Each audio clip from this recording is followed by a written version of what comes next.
Hi everyone, hope you can hear me. Hi, good afternoon everyone. My name is Divya and I am the part of product team at Digital Vidya. I would like to welcome you all to Digital Vidya's webinar. So the topic for today's webinar is material design done right.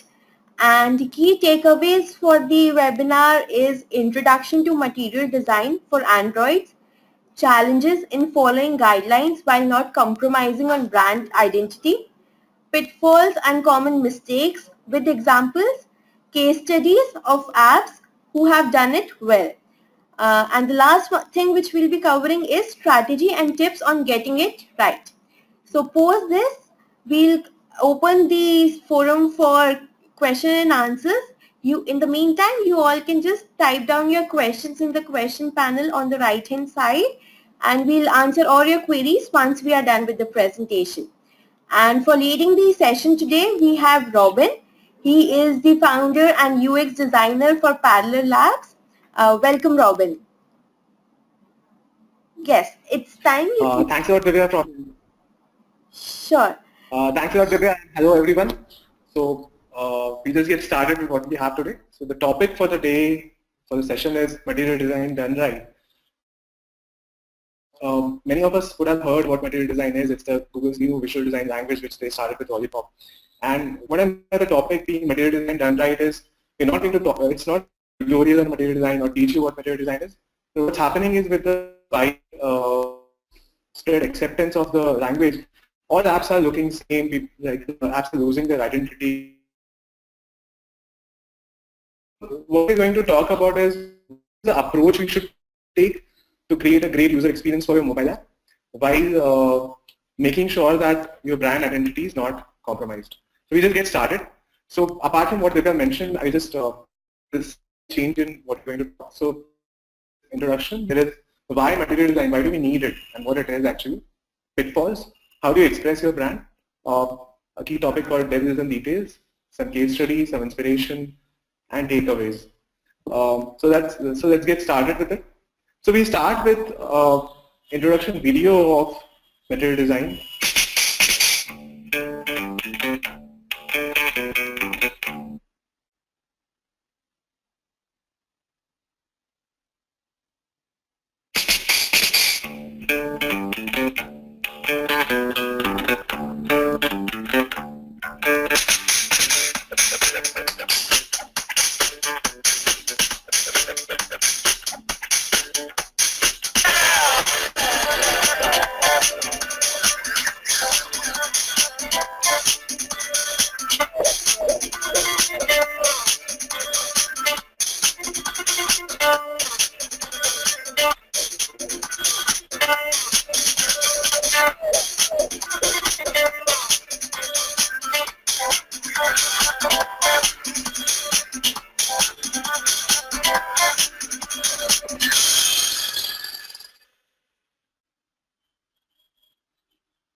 So as we all can see, it's fresh, it's vibrant, it's something new, it's something fun.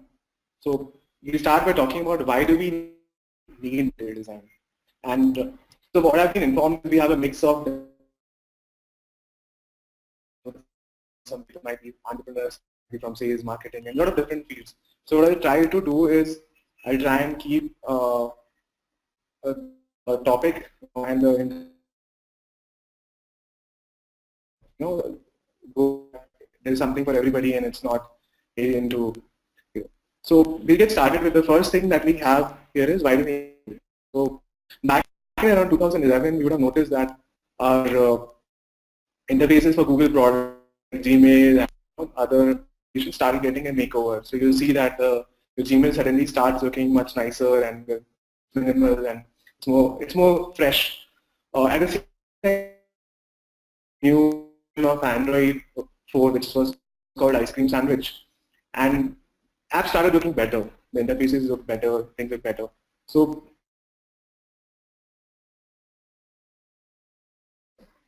now both whether it's web or whether it's Android, the visual style of applications was improving, apps were looking nice. But now with many other devices, right? It's not just limited to Android or web. Now Android is coming with with Android Auto for cars, you're getting Android for TV, you're getting wearables, you're getting mobile phones. So many different devices where Android will be present. And now we're used to accessing our information on all the platforms. You might be traveling, you might be sitting in a machine, and the interface cannot be different on all the platforms. It's a pain for the user to learn a new interface on every device. Google started off this problem where say that can we solve this problem and make the experience consistent? Can we make them feel that device they are? And that's where they started working on a new design language to try and solve this problem. So this was one of the reasons, and the other second key reason which I understand is what happened is a couple of years back there was this new trend of flat design Robin, I'm where sorry to interrupt you. Just give me a second. Actually, the voice is cracking a bit. So what we can do is we can just close down the webcam. So it will help everyone to avoid any, to clear the audio properly. is it better now? Yeah, it's better. Is it better, Divya? Yes, it is. Yes, it is. Okay. Okay, so I'll just resume.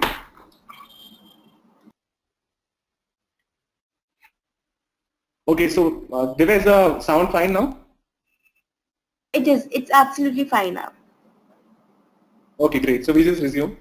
So another key reason was that around the same time that we are talking, 2011 and all, Windows came up with Metro concept of flat design. iOS 7 came up, where they gave up with this design term called skeuomorphism, where they depict real-world objects and try and design their icons interfaces like that. And Google was working on a new design language. So when they came up with material design, and there are three key principles around material design. So the first one is material metaphor, second is being bold, graphic, intentional, and the third one is motion, meaningful motions. So let's look at the first point, which is material is the metaphor. Now what do we mean by using material as a metaphor? So they have taken a real world example of the paper and ink, like the way you have paper and ink. There are different materials. The paper is the material and ink is the depiction on it. And using this concept, they have given a third dimension to the interfaces on mobile applications. Like typically all interfaces you have, it's 2D. Like you have length and breadth. They don't have any depth. But in material design, without having to have any kind of 3D rendering capabilities and all, in a very subtle way, they have given this depth using Z-axis and given that real world feeling on the interfaces. So that is the first point. The second point is bold, graphic, intentional. Now, again, with these examples of flat designs and other things, what started happening with flat design is designs look great, it's very clear, it's nice to use. It started becoming boring. Like everybody is having this minimal approach and everything is clean and nice. And somewhere the identity of each application, each product was getting lost. So what material design says is that instead of being minimal and white and all iOS apps being black and white and blue, make it colorful. Be bold, like use vibrant colors, be graphic, use a nice imagery, use good iconography, and make it intentional. Don't make it subtle or mellowed down. The third key point is meaningful motions. So it says that you don't need to just have animations for the sake of it, but have animations which can add meaning to it. You do an interaction and you feel, wow, something has happened. And use that very well to create an interesting experience. So these are the three key principles on which material design is based at.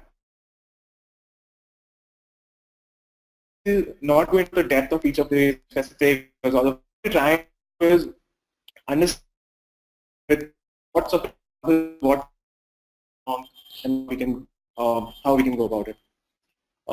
So the next point is what's happening is, again, as I mentioned, because of material design is very, very exhaustive, right? And you have like hundreds of pages of documentation and it's constantly being updated. They're giving a lot of tiny details.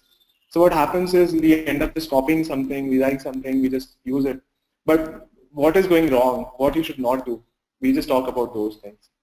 So the first point is principles versus guidelines. Material design has a lot of principles. There's a philosophy behind it of the material metaphor, there's a concept of z-axis, there are instructions like using bold imagery, using animations, using good typography. These are principles. But then there are guidelines in terms of, or examples saying the default font of material design is Roboto. We have an entire color palette of the kinds of colors we should use. There's a lot of other concepts like what is a floating action button, what is card style, what is icons, hamburger menu, things like that.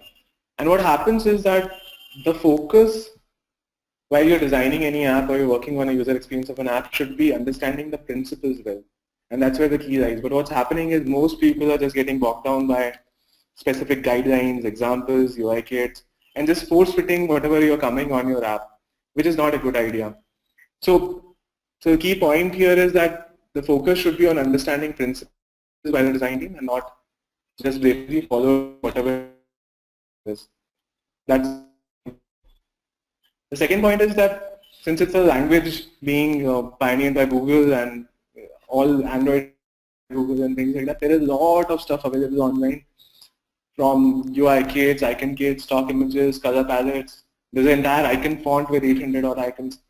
And the key here is that just be aware that if you're using these things, your app is going to look similar to thousands of other applications which are using these things. So be aware of that and use whatever is needed.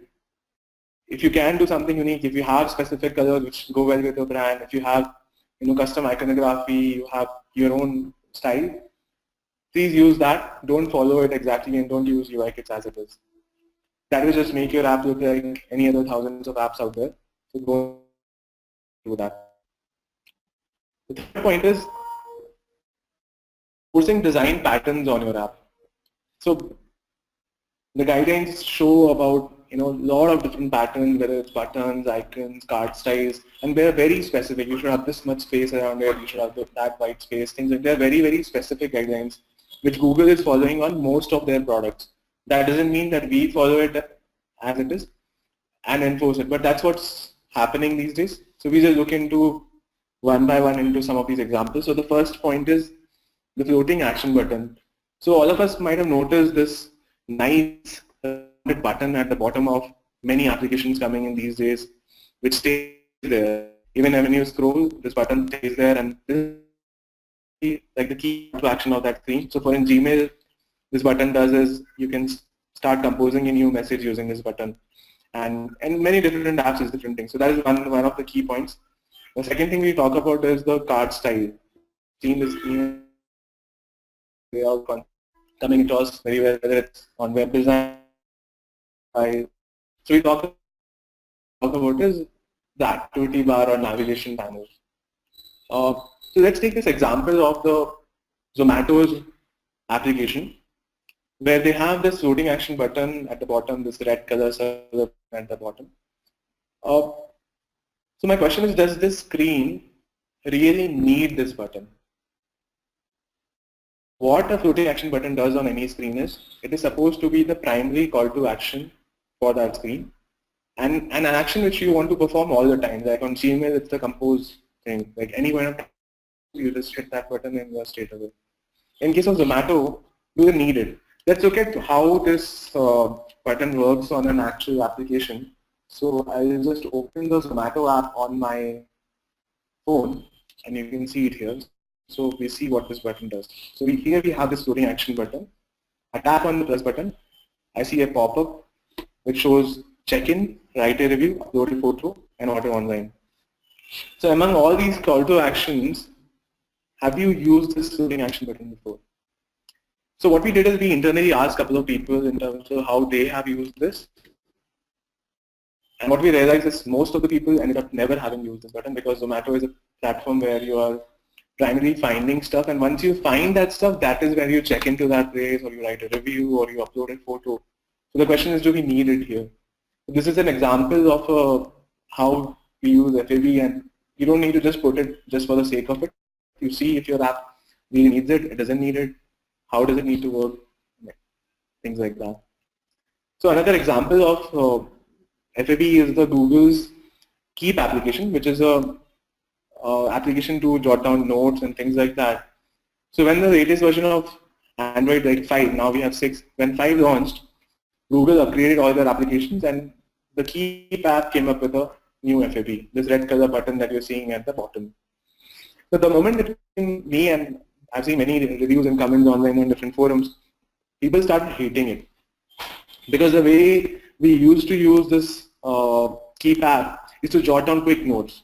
I'm just in the middle of something, somebody tells me a phone number, somebody tells me an address, I have to just make my daily grocery list, and I would use it for that. And that's something it's a replacement of like taking notes on a notepad. I just pick up a notepad, quickly jot down something, things like that. What the floating action button did here is, I press the floating action button, it shows me 4 options. Do I want to make a note? Do I want to make a checklist? Do you want to record? Do you want a camera? And it adds an extra level of thinking to be done in terms of what I want to do, which many people didn't like. And ultimately in the new version, the current version of Keep, Google has done away with that. Now it has this floating band. So I'll show you that also actually on the actual application. So we go to the Keep application. Here it is. And then we have this floating, the panel at the bottom is sticky, it doesn't move, right? You can see that.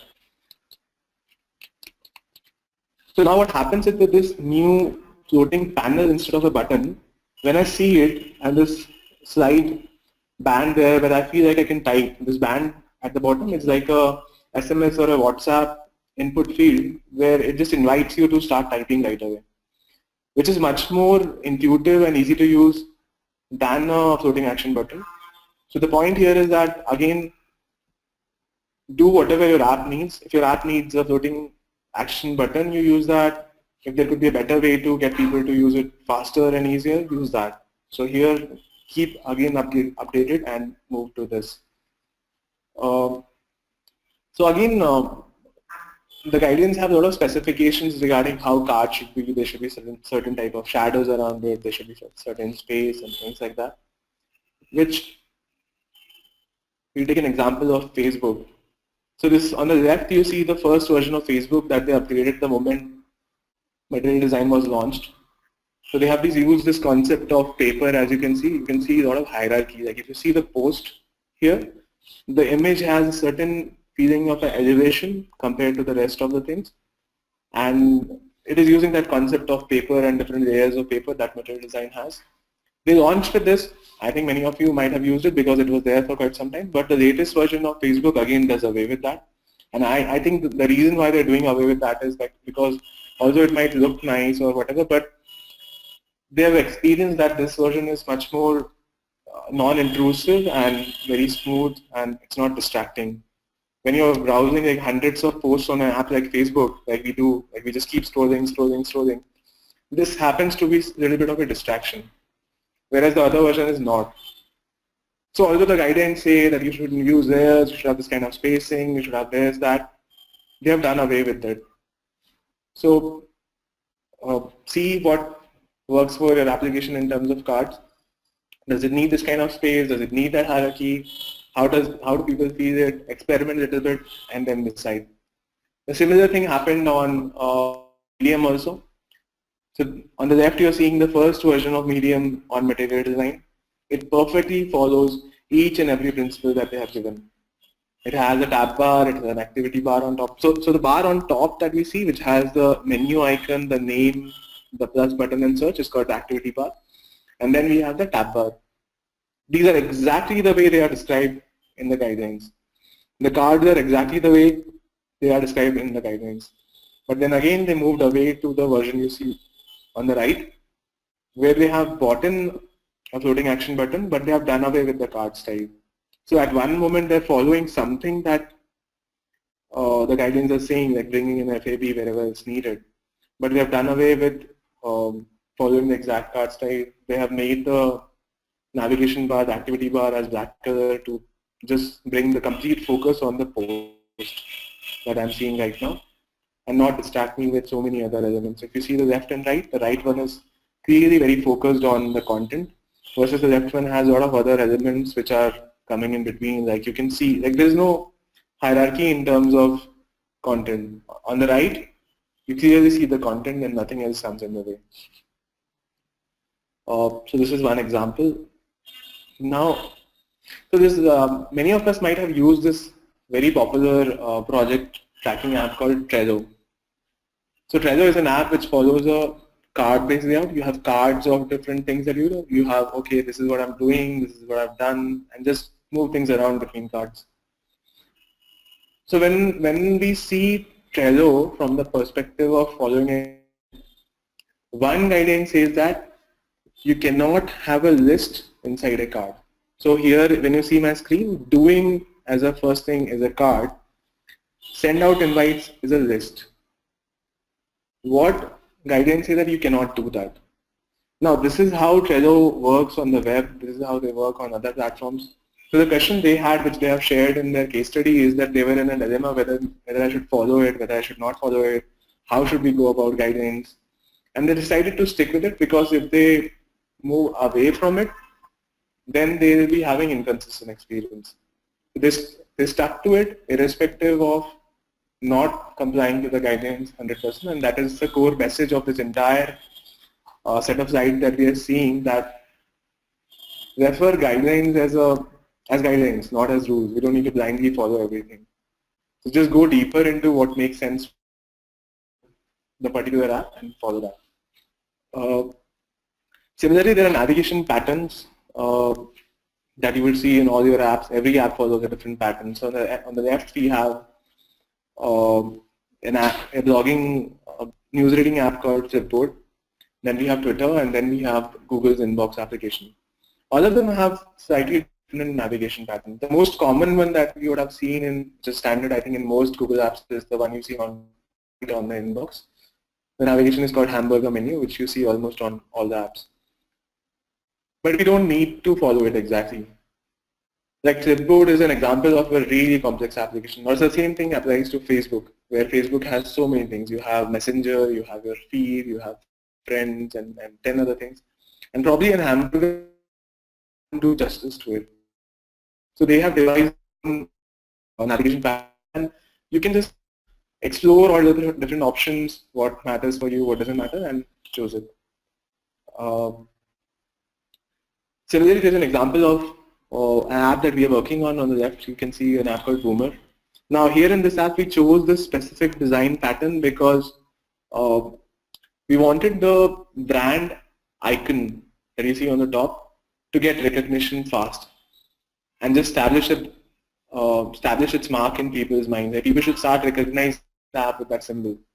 So we explored different options, and is there a way where we can include this icon in a very prominent way while having a very consistent experience? And when we worked out this current layout that you see worked perfectly for us in terms of user experience, it also helped the brand icon stand out.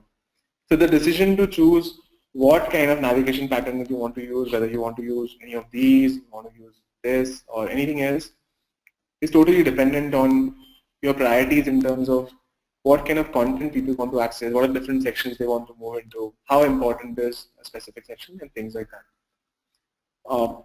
Again, you see the second example is an example of an app called Shazam. Now Shazam is an app where you just put it next to any device, whether there's some music playing around you on a TV or a music system anywhere, and it will find that song for you. So let's look at how Shazam handles the navigation and floating action button. So we fire Shazam. Now this is the home screen of Shazam. So what we have done is they don't have a proper hamburger menu like most other applications have. They have these three scrollable tabs on top. My Shazam will show up things that you have. Home will is the screen where you see the popular things, and charts is the top charts. Now this completely does the job for what they need. They don't need anything more. Like what they need is they need logout and any other setting there, but those are the secondary which they have moved to the extra menu, but this does the job for them. So you don't need a proper hamburger menu or something like that. So choose a navigation pattern which makes sense. Now another thing to observe here is that there is just one key call to action that they want people to do. They want people to press the Shazam button and just start recording. That's the whole objective of the entire application, and that's the core of it. Now, if you observe here, they don't have any floating action button here right now. But what they're doing is the first section of the app with some interesting animations and interactions as the key thing where you can just touch it and start recording.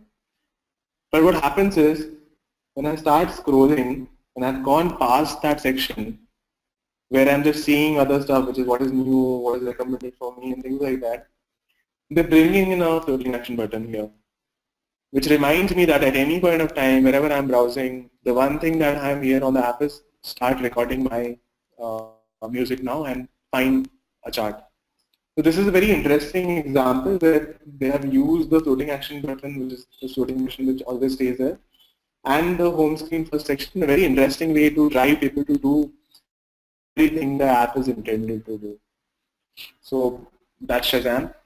Now, another example that we are seeing here is the screenshot of the housing.com app. Now, if you notice here, the home screen of housing, which I show you again here, this is how it looks like. Okay.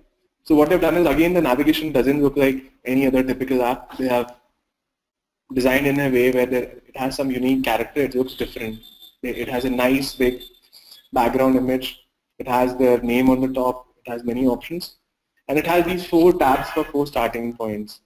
I can lend, I can find flatmates, I can find people hostel, I can buy. So instead of using the standard tabs that you would see on any other application, let's see the Google Play Store, let's say for example, right? So you'll find Store Home, and then we go to apps. So this is the kind of navigation you would have seen in 80% of apps. Any app you open, you'll see this top activity banner in a tan, then you have these slidable tabs and things like that. Now if you do this, your app will look like any other app. Like 90% of apps are the same thing. So how can you innovate? So housing again was an example of an app where they have done the same scrolling tabs, but in a really different way. Maybe we can also see, how does the navigation work beyond that. So in the next screen when we go, they bring in a floating action button for me to filter results. So I'm seeing certain results here. Now filter is the most important thing. Now the thought process here is that, okay, I've told you I want to rent a house in this locality, you show me 100 things. Now I don't want to see 500 results. It's showing 756 rentals available. I want to see what makes sense for me. So the most important thing on the screen that I'm supposed to do is basically filter the results out and get to what I want. So I open the filter panel, I put a cost there, I put the kind of room I want, I put many other filters, apply them, and refine my result to the numbers I want, and just access it more easily. So this is a very good example of where you should use floating action. It doesn't need to be on your home screen, it doesn't need to be just for the sake of it. But if there is some place where it really, really needs to be and it makes your life easier, you should use it. And another key thing again as we discussed was try to make the experience very unique by following the principles, by following the patterns, but experimenting in the visual layout like we have done here, like they have different tabs which over the image which look different from the standard tabs you see. Going back to the navigation pattern. Now again, this is one of the key things which, because of the reason by which we are doing this webinar, which is everything is starting to look similar. And let's look at some more really interesting examples of how people are making their brand impact using material design. So the first example here is of Skype and the Skype's floating action button. So again, this I will show you on a live application. So let's open the Skype app. Okay. So when you tap on the floating action button, you have this nice interaction which shows these 4 options of things I can do. I can start a chat, I can add a contact, I can do. Now, the interesting thing to note here is the look of this floating action button is very different from any other apps you would have seen. When I expand an app, typically the kind of menu you see is very standard. There are like 4 icons stacked one above the other. But they have done something different. And they've used the metaphor of the cloud which you see in Skype's branding. Whenever you log into Skype, you'll see these clouds, white color clouds everywhere. They've used that concept from their brand identity and carried it forward to the interactions that they built on the app. Now that is great.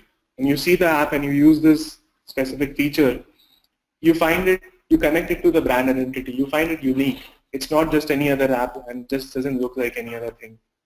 So that's one example from Skype. Another very interesting example is the Google Calendar app, which I'm sure anybody using Android has used it before. So what they've done in the Calendar app is very interesting is they've used the principles of material design, of paper, of layers, hierarchy to create a very, very realistic layout. Now when I browse the Calendar application on Android, I'll just fire that also once again.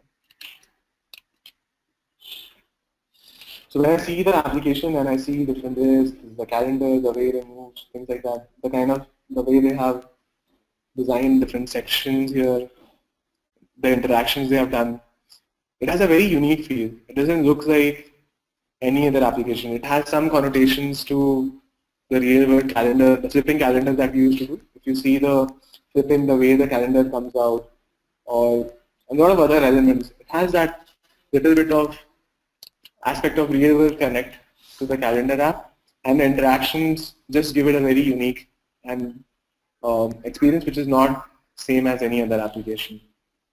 So that's how they make the impact of their brand. They make a recall and use of the application. Another example is Slack application. So Slack is an enterprise chat application which is making a lot of buzz these days, and people are just loving it for managing their internal communication. Now, let's see how Slack looks on desktop.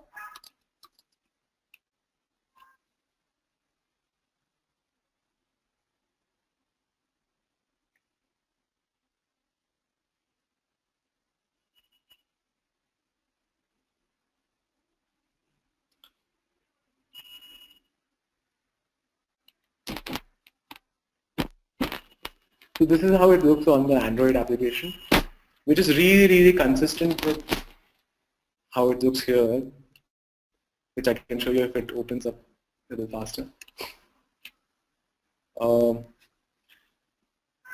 So the color and the overall style that they've used in the desktop application, they've carried that forward really well on the mobile application, and it gives a really unique feeling and extends the brand. So when I use the Slack app, I feel nice. I feel similar to how I was feeling using the desktop application, and that really helps.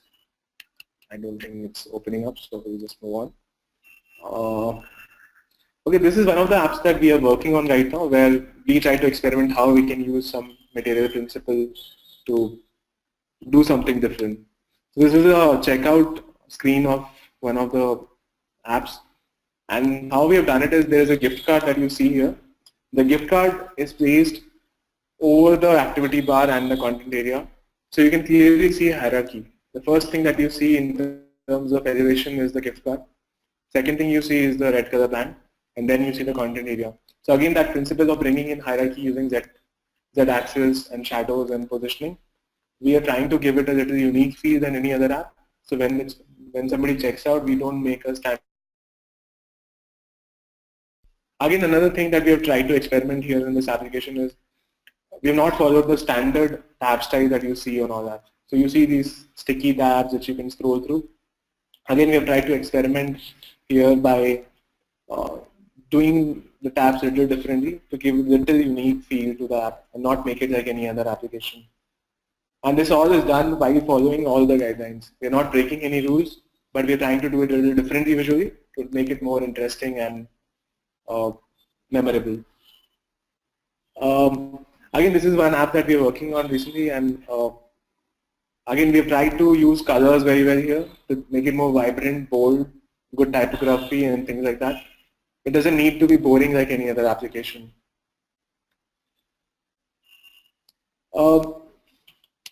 Again, this point of paying attention to details is one of the very key points in implementing material design. So unlike old versions of applications where mostly functional, you press something and something happens, one of the key principles we saw for material design was meaningful animations. and interactions. Now, what that means is that when you design it, you'll conceptualize a certain kind of interaction, you'll work on it, it looks fine, you have mock-ups and you have the demos that the designer has prepared, it looks amazing. But until it's implemented with that level of detail, the final experience won't be that good. So I was recently browsing through some of the Indian companies which have done material design implementations and how they've done, and I bounced upon the Redbus application. So I saw this application video on their website where they showed off, how their material design is so cool and it's the kind of interactions they have and things like that. And I'll show you that video. Maybe all of us might have used Redbus app once, it might be on our phones, but just see this video and then we'll compare it to how the actual app is and what is the problem.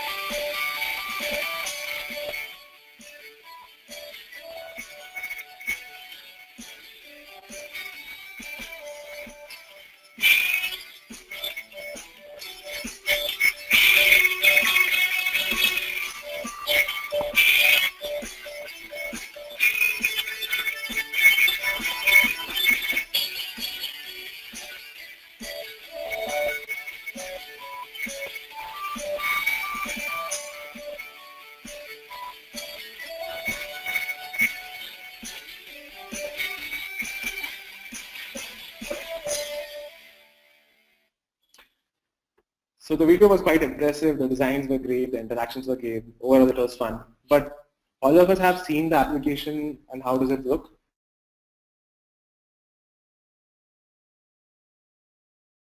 How they're doing. So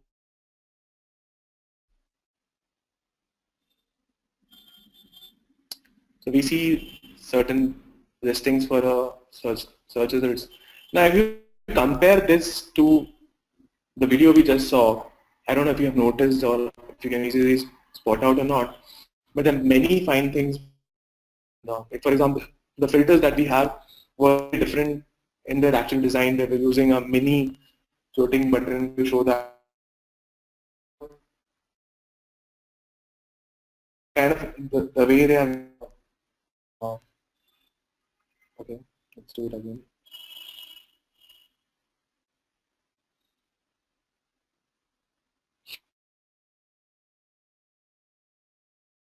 We see even the way they have animations, they're not as smooth and fine as the way they are. It looks that there is something wrong. If you go and see the video again and compare it with it, there are very fine things all across in terms of the way they have done the layout, the way we have interacted. It doesn't have that material feel. It looks like an application. The flow is, but that fine details of the animation that they show in the video, I don't feel that they have been able to implement. And it's a 1-year-old video. So what is the point that we are trying to make here? The point that we are trying to make here is development effort is very important on getting material design right. You might have the best designers on team and you might have done a great job and overall mock-ups. But if your development team is not equally focused on minute attention to details, if they don't understand the interactions, if they don't work together, the final product will never be as great as you see in the mocks. So there shouldn't be a parallax between development and design. They should just go in parallel. You should have a great dev team which really understands design principles and details and things like that. So that is the first thing in terms of attention to details. Now again, this is another very minute example of how details are so important in getting material design perfect. Now, you see a floating action button on the screen, which is on the left side on my screen. There's a yellow button that you see with an arrow on it. Now, if you see it very vaguely, it looks perfect. When Todoist, it's an app from Todoist screenshot, when Todoist launched this, somebody posted a blog and replied back to them that, there is something wrong with the alignment of this. So if somebody observes very carefully and they align it with a square box around it like you see, it looks fine. But when you see it optically, it looks little towards the left side. It's not aligned perfectly. And then they redid it, they perfected it. So the details I'm trying to do is to get material design right and create a great experience. You need to have, this is the level of details you need to have where you see optical alignment, you see things are perfectly aligned or not. You pay special attention to uh, visual details on the implementation. This is a screenshot from the Quicker application. Now, Quicker has this small floating action button at the bottom where they have written post ad. Now, of details where you have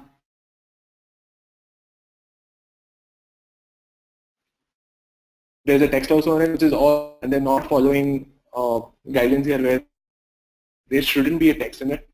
Wherever you see these kind of floating action buttons, you should not have any kind of text along with it. And this is a details where it needs to be perfect the way it has to be here. Uh, in terms of animation design,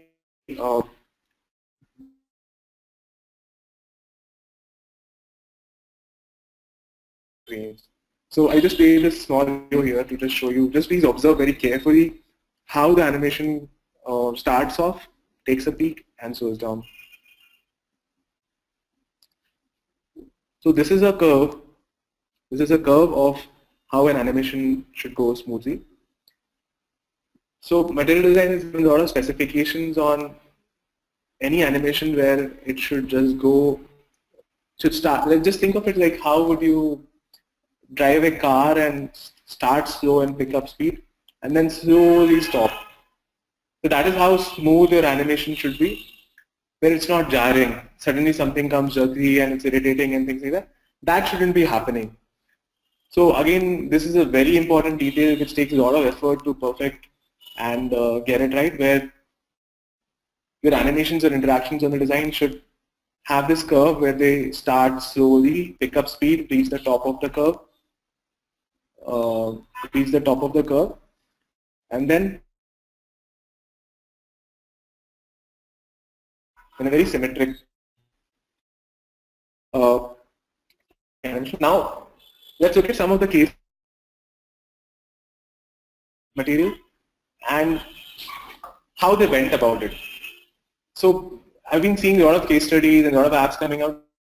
The really good case studies which I really love the way they went, and not just the actual implementation, the colors, the experience and all, but they redid their entire application, they redid their entire brand positioning going material. So this is the case study of Todoist. It's a task tracking application where you can log daily tasks and assign tasks to people. Now, before we get into the screens and what happened, we watch this nice video of Todoist and what they did, how they did, and just observe. There is a brand statement being made on this video, and we'll just discuss about that.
Okay.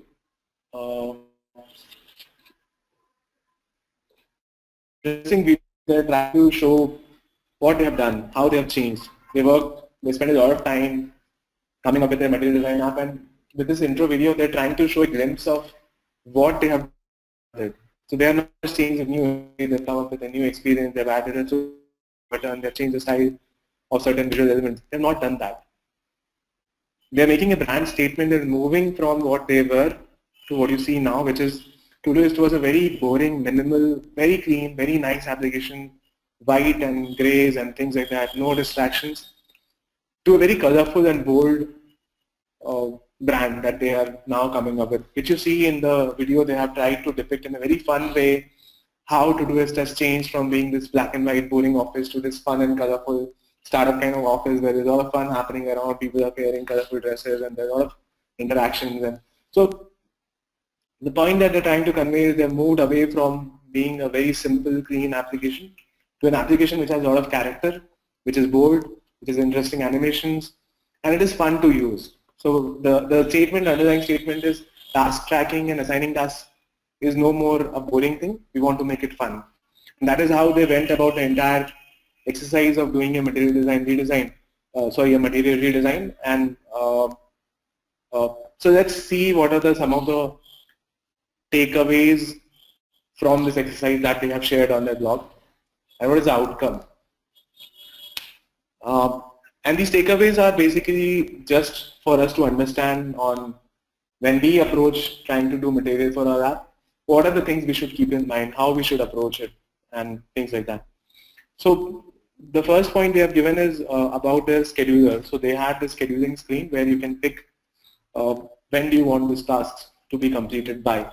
So I can say today, tomorrow, next week, in a month, things like that. So what they did in these iterations, this is the left one you see is the first one is the earlier version, which was pre-material design, and you see how boring and plain and minimal it was with the white color behind and these gray icons on it. From there, when they went material, they said, okay, we want this full screen with a full background, nice bold icons. If you see there's an improvement in typography, there's an improvement in icons, the colors are bold, it's more expressive. And then they iterated on it to get the exact shade of yellow right, which is not very jarring, which is very easy to use and things like that.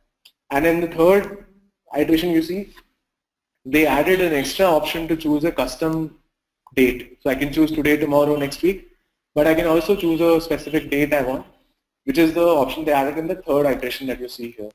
So the point that is to note here is that research on what works for you, but keep improving. You cannot do something which you do it once and okay, this is not material. Just try and experiment a lot, try and see what works, what doesn't work, and then decide on the way to go with it. So that was the first takeaway from the exercise. The second takeaway, which we have been talking almost throughout the presentation and I've spoken about it multiple times, is take inspiration, don't follow rules. Don't follow the exact patterns, don't use UI kits. So if you see these examples, they've given a option to have a custom color palette. They have a different kind of navigation where they are multi-level. Like for example, if I click the projects, it will just expand to listing different projects, which is a different kind of navigation. We have not seen this kind of a navigation pattern in most of the standard apps. And mostly all the navigation items are single level. You just tap on it and you go in there. But what they have is they have a multi-level thing where actually there are some single level and some multi-level things. So if I click projects, it will expand. If I click labels, it will expand. Things like that. So look at the kits, examples, Google's original apps, a lot of other stuff as inspiration. Don't take them as rules. So this was the second takeaway from their exercise of going material. The third point is it's just not a visual makeover that they've done. So they've added a lot of elements to make it easy and not just made visual. So there are two examples here on the screen that you can see before and after. So earlier they had this, this was how it used to look like, and now they did this swipe gesture to mark your task as done. And they added a floating action button to, which is the prime call to action on the application, so it makes a lot of sense. You just tap on it and start to add a new task. So the exercise is going material is not just a visual makeover of changing colors, typography, and layouts. It can essentially change your entire experience. This was the third takeaway from the exercise. The fourth point is motion is critical. You have to use a lot of meaningful animation to immersive experience. Now, since we're talking about motion, I think we should just switch to a live application and just see what kind of motions they have on the Todoist app and what are they talking about.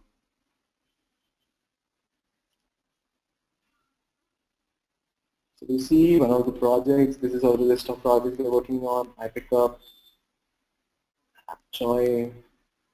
This is a list of tasks I see which are yet to be completed. There's uncompleted tasks. And this is how I click the new task tab, and this band comes in where I can just add a task. Just task. I added it.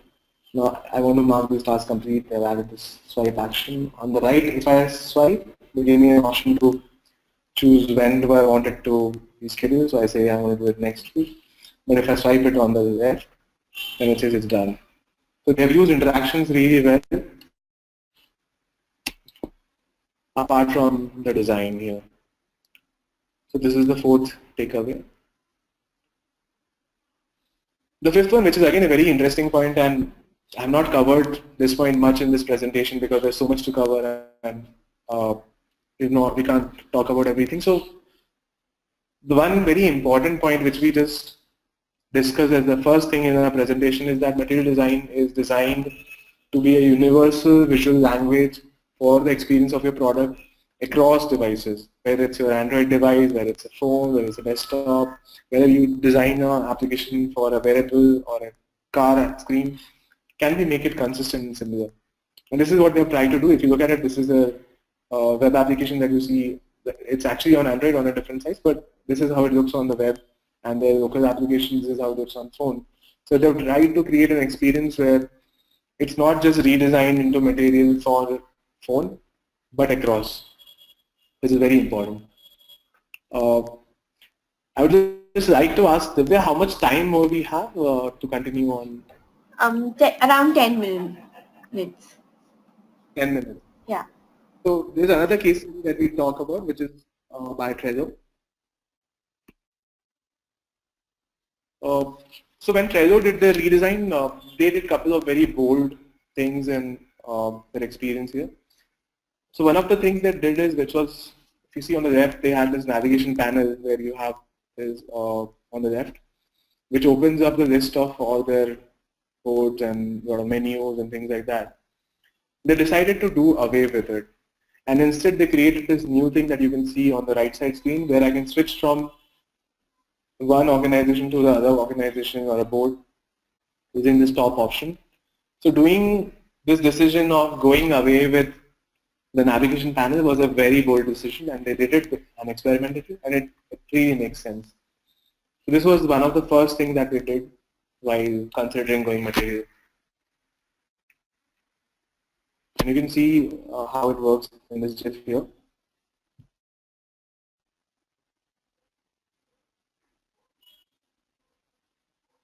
How it used to and how it does now. Okay.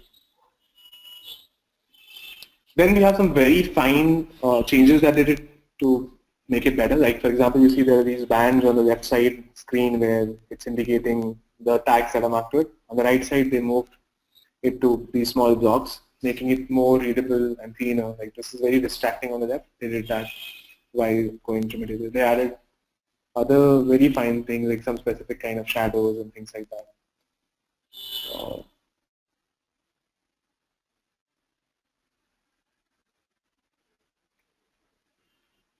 They added a floating action button if you want to create a new board, which is on the home screen. So they have this green floating action button at the bottom, using which you can create a new board.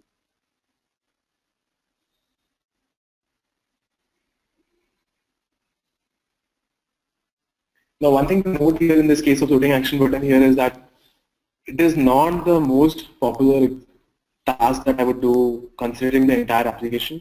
The most popular task I would do is adding specific tasks.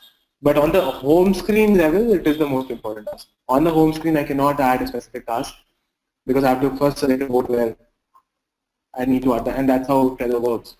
Since the creating a new board was the most important task on the home screen, they've added a floating action button for it.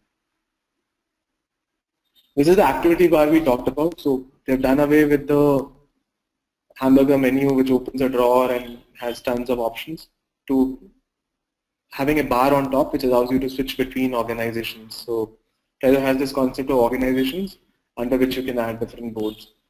So instead of using a navigation drawer, so the two key things I can do on the home screen is switch to a different organization or create a new organization, I can access the board and I can create a new board.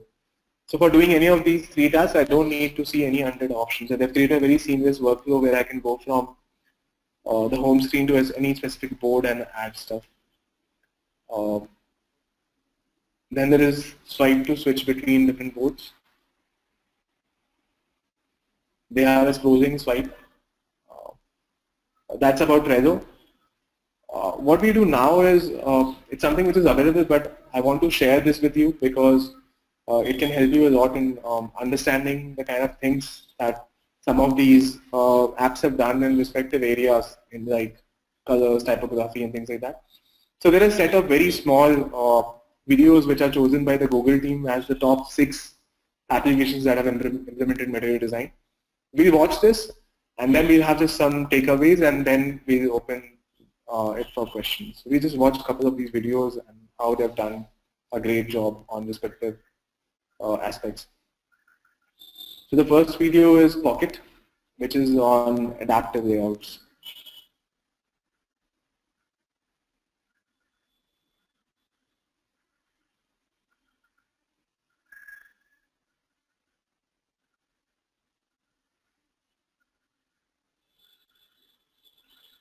So we notice the key thing that they have done really well is having layouts of different sizes, something that can adapt from a phone to a tablet to a web very well. So Pocket is the winner of the award for the adaptive layouts category. Then we have this category called crafted simplicity where is an example of an app called Weatherline. And you can notice how the app has very simple but has a lot of character in its simplicity.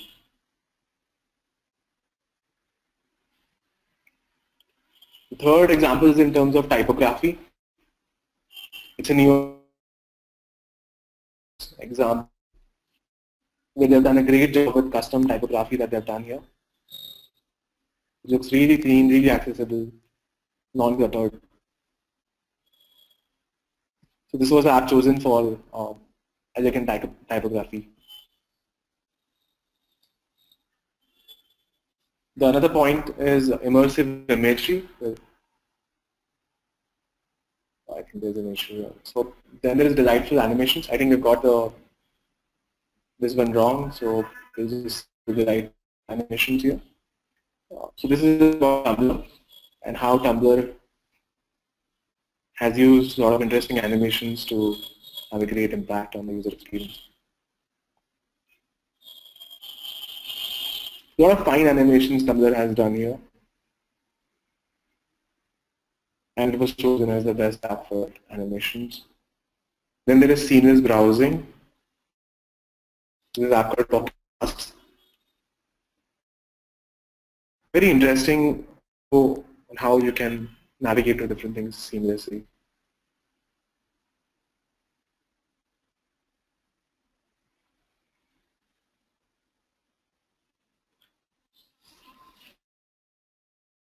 Probably these are applications that you should try out and take it as inspiration, see them in detail, use them, and see what is the takeaway from them. So overall, from this entire webinar, a couple of points that we have discussed throughout, I'd just like to summarize them into what you should look for when you're designing your own app or trying to improve it. So the first point is don't follow guidelines blindly. Make very conscious choices based on what is the purpose, what is the audience, what works for someone might not work for you. So experiment a lot, try different things, try out with some users. You can make quick prototypes and use tools like InVision to make clickable prototypes. And before you actually launch something, see if people are using something, if people are not using something. And just experiment a lot. Don't follow guidance blindly and just implement. The point of going material by just bringing in an FAP and scrolling tabs and those color palettes, I don't think there's any point. So when you're doing it, do an exercise and create a great user experience on that. Again, a similar point, which is if you need to break a certain convention or guideline which is given, do that. don't hesitate on that if it helps improving your experience. And we have seen examples of apps like Facebook, we saw Medium, we saw Trello, we saw Todoist, how they have not followed certain things for the sake of doing a better experience. So prioritize the experience over conventions. While at the same time, I would also like to mention, don't just do it completely overboard and say, I'll not look at anything and I'll just do what I want. Your app might not uh, end up turning out. Do it with awareness, because while I'm saying that you should prioritize experience and break certain conventions if required, also like to mention come after a lot of research or a lot of testing of users, how people behave and things like that. So they're not rubbish, they are like really good guidelines. But if you feel something is not working for you, try and figure out a better way. Again, we discussed about it, getting developers on board is really important. If you do great design, but your developers are like generally very logical people. We see if something works, okay, I press this button and something is happening. This is the function that should happen. That's it. That's how typically developers think about it. But but if you have to do material design right, if you have to get these fine animations right, if you have to get precision on the look and feel and the final experience, getting them on board is really important. They should understand it, equally important, pay attention to details, work together with designers and collaborate well to get it right to perfection. Uh, the fourth point is make a statement. Don't just follow the typical color palette and same stock images and things like that. Be bold, use interesting images, iconography, elements from a brand identity. Is there something that you can do which can extend your brand in an interesting way and connect with it? Just think about that and try and make a statement with elements of your brand identity and how you can bring it to your product. Again, a similar point, use custom typefaces, visual styles and color palettes that connect with your brand. If you have a certain kind of imagery styles, you have certain color palettes, you have certain typefaces, use that. You'll see guidelines, you'll see Roboto is the default font. You'll see this is the color palette. If you follow that, your app will not stand out. You don't need to use the color palette which is given on the Google design guidelines blindly and follow that. So to add to this, Google has also recently come up with this was a very big matter of concern, and what I observed recently, Google has themselves come out, and there's this article on the google.com design website where they say very clearly that material design offers a system for designing functional and software. How does your brand into the framework? We've created a step-by-step guide, but you don't need to follow it exactly. So I would like to highlight this one, whether it's a custom font, a unique color story, a distinct voice, everything that provides stylistic distinction in a product should be celebrated and supported. We have laid out the top brand touchpoints to help illustrate, but you can do like however you want to go about it. So this is a very important point because this was one of the biggest concerns that people are voicing out, design experts and everybody, that if we follow these guidelines, everything used from their palette, then it doesn't make sense. So don't hesitate to use these elements and go ahead and extend your brand forward into your app. Have fun in the process. Material design with this kind of flexibilities that it gives you, the opportunities it has with animations. I think it's a fun exercise for the entire team, not just the designers, to come up with interesting things, how we can make something fun, because it is provides for a lot of flexibility. So have fun in the process. It's not a very serious exercise, and just go and reapproach your app with this. So I open it for questions and answers. I think a lot of questions that are here. I just look at this and then we can discuss them. Sure. Uh, Yep. Thank you, Robin. It was an engaging session for everyone. Thank you so much, and very informative session as well. So everyone, you can just type down your questions in the question panel on the right hand side. In the meantime, I'll just launch a poll. If someone of you is interested in knowing about the digital marketing courses which we offer, you can just say yes or no, or if you're already a participant, you can say I'm already registered with Digital Vidya. And everyone else, you can just type down your questions in the question panel so that we can take up the questions.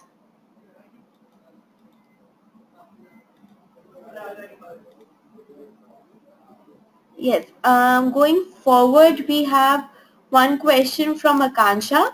She's asking how important it is to get the users sign up before you let them experience the app. Does it depend from app to app, or is it important for one to let the users experience the app before asking for details? So again, it depends on the context of a specific app. There are certain applications where it's really important for you to get users sign up, but in certain cases, especially when you have a new app and the app is not something where they really need to sign up. Like for example, if you have an app which is where the data that you see in the app is not very personal, or I don't need to have an account, so you can decide on what works with your app depending on, is it must for you to get them on board before you get in. Like let's take an example of let's take a food delivery app as an example. Okay, so we have this new trend of food delivery coming up every day. Now, for a food delivery application, if I open the app, the first thing, if you make me sign up, is probably I might not sign up. So what most of the apps in that category I've seen are doing is you app, you see what is the restaurants available, what is the menu, adding into the cart, or let's say in e-commerce, in some cases in e-commerce, people have different approaches. I see what they have, and I proceed to checkout, and that's where you give me an option to create an account or do a guest checkout. So it will just really depend on the use case of that specific application. Okay, thank you. Hope that helps, Akansha. Going forward, there's one question. Material design for banking apps. Do you recommend some good examples for this, for banking apps? Can you remember?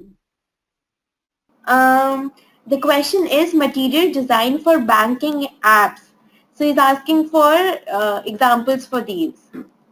Some good examples for So banking I apps. think I have not seen any in Indian banking apps, or like banking is one sector, overall finance sector where very few applications do good design.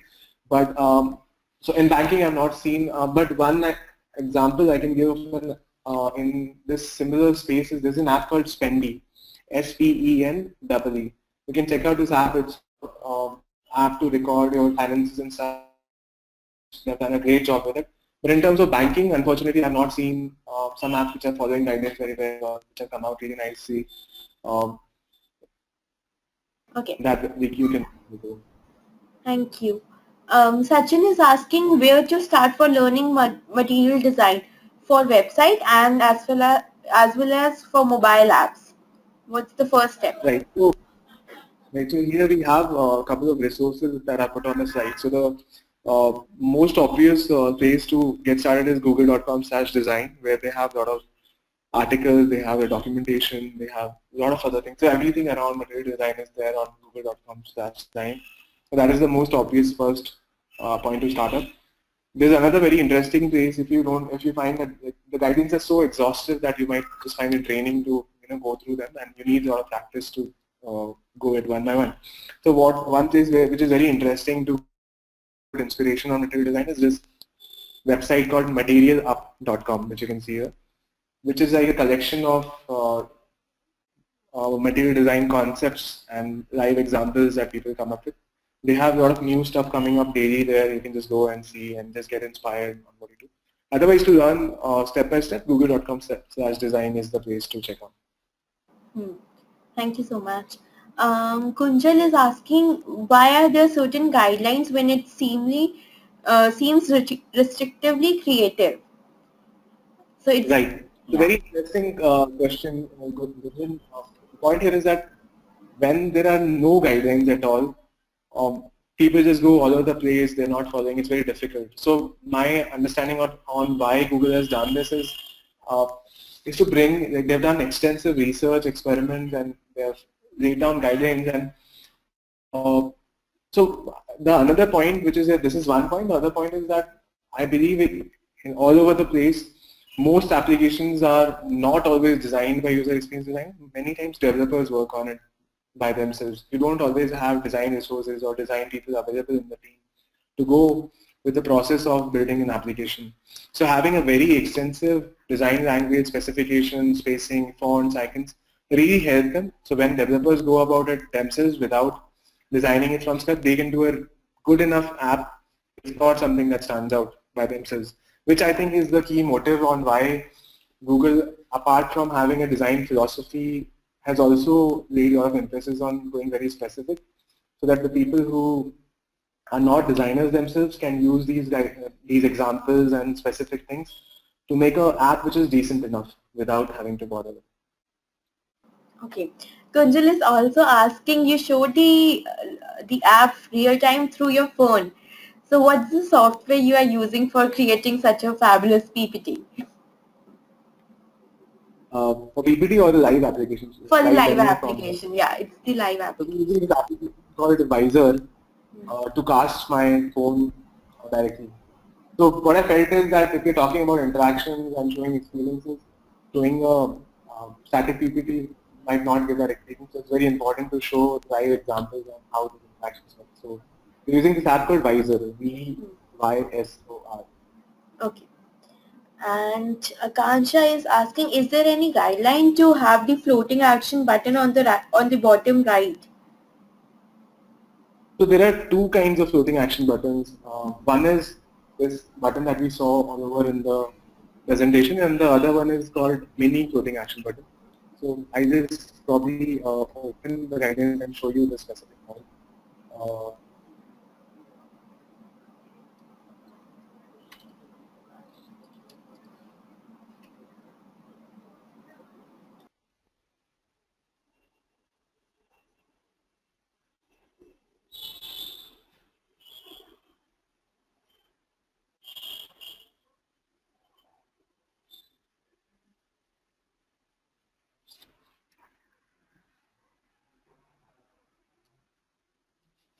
so as you can see here, there are two types of floating action buttons I can. So one is the bigger one, which you see on most of the applications, which is almost always at the bottom right. The other is the mini floating action button, which I've seen different applications having at. It's generally on the. It's generally where your top activity bar ends. So if you see this button on the right side is half over the activity bar and half below. Sometimes it will be on the left, sometimes it will be on the right. Different apps will have different use cases. But these are the two kinds of floating action buttons. The first one is almost always I have seen anywhere is on the bottom right, and the second one is flexible and it's a little smaller for secondary actions. So you see more examples here on the guidance.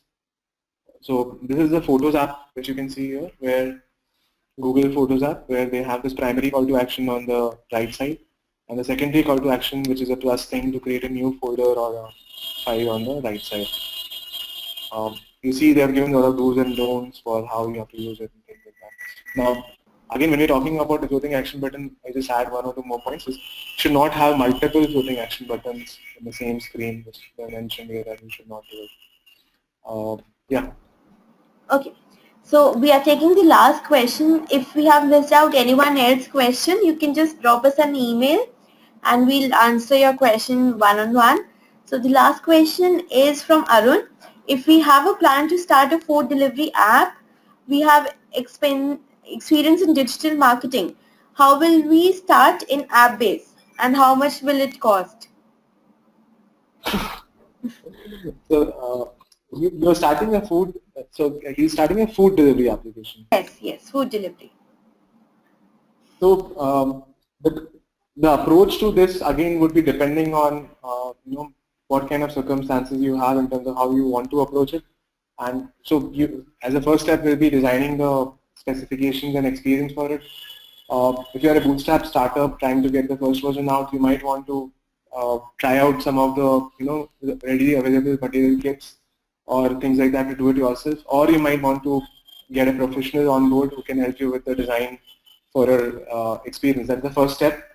And the second step is the development for it, which is again where you can try and consider building an in-house team or a similar team. Now the cost for that totally depends on whom you're working with, what is the overall experience. It's just a very broad range. You can get something which is like totally different. So it's very difficult for me to give you an exact cost idea for it. Maybe we can catch up and you can let me know what is specifically that you are looking for, and I can point you to specific pointers in terms of how you can go about it. Yeah. Okay, thank you so much. So guys, we are done with the session. and we'll see you next Friday. Actually, it's an off, so we'll see you next Friday for another webinar. Thank you so much, Robin, for such an amazing session. Hope everyone else also liked it and enjoyed it as much as I did. Thank you, guys. Thank you for the opportunities. I really enjoyed it and I hope it. Sure. We'll invite you for more such webinars. Thank you. Thank you.